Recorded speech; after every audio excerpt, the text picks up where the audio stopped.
Paul, telomerase hit the headlines. However, I think we have to put it into perspective. It is not the fountain of youth. However, it is a significant breakthrough. We have to put it into a much larger perspective. First of all, we know that DNA is sort of like a shoelace. It has plastic tips at the end. Every time a cell reproduces, the tips get shorter and shorter and shorter until finally they fray. And you know that your shoelace without the plastic tips will simply fall apart. That's what happens inside a cell.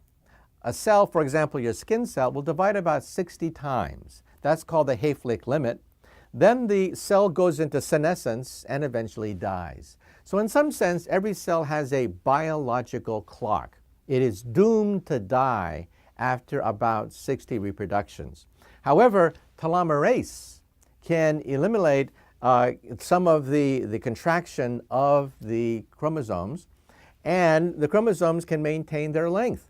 So at first you may say, aha, we can now defeat the biological clock, but not so fast. First of all, cancer cells also use telomerase. Cancer cells are immortal. Cancer cells are immortal, and that's precisely why they kill you. Why are cancer cells so dangerous? Because they are immortal. They grow and they grow and they grow until they take over huge chunks of your body, meaning that your bodily functions cannot be performed, and you die. So we have to make sure that when you hit ordinary cells with telomerase, that you don't also trigger cancer in the process. Now, also you have to realize that genes are also very essential for the aging process. It turns out that we know what aging is. Aging is the buildup of error. That's all aging is, the buildup of genetic and cellular error. As cells begin to age, they begin to get sluggish because genetic mistakes start to build up.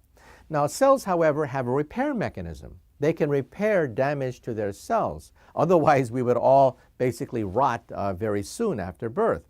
However, even the repair mechanisms eventually get gummed up, and then the cell really starts to get old as a consequence. So then the question is, can you accelerate cell repair? That is another branch of gerontology which is being looked at, using genes and using chemicals to accelerate the repair mechanisms. For example, if I take any organism on the planet Earth, from yeast cells to spiders, insects, rabbits, dogs, and even monkeys now, and I reduce their caloric intake by 30%, they live 30% longer. In fact, the only organism which has not yet been deliberately tested by scientists are Homo sapiens. All the other species obey this basic rule.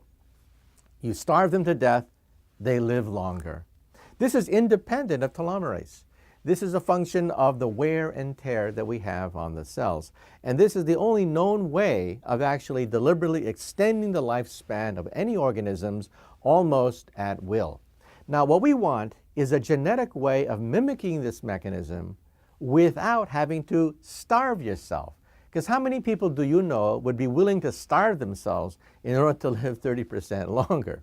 Not too many. So then the question is, are there genes that control this process? And the answer is apparently yes. There's something called the sirtuin genes, SIR2 being the most prominent of them. They in turn stimulate certain enzymes, among them resveratrol, which is found in red wine, for example. So this does not mean that drinking red wine or taking telomerase is the fountain of youth. I don't think that anyone has a fountain of youth yet.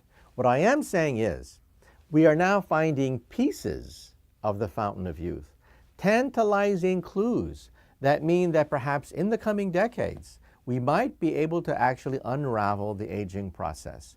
We don't have it yet. Don't go out to the drugstore and stock up on these kinds of chemicals and enzymes thinking you're going to live forever. However, it is conceivable that in the coming decades we'll come very close to finding it.